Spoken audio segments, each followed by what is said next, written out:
Ça y est, cette fois on est entré dans la phase opérationnelle. Les premiers grands tétras norvégiens sont arrivés sur le sol vosgien depuis quelques heures. Non pas cela, puisque tout se passe, vous l'imaginez bien, dans le plus grand secret.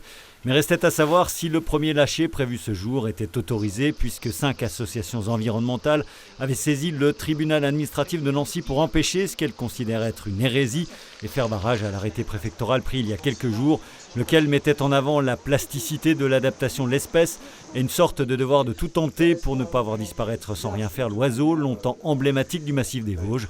Les opposants, eux, parmi lesquels les Munier père et fils, qui ont consacré des milliers d'heures à photographier l'oiseau, s'appuient sur le quasi-consensus scientifique pour estimer que cette opération est inepte et vouée à l'échec, avec 2 facteurs principaux, l'habitat désormais non adapté et le réchauffement climatique qui touche particulièrement le massif vosgien.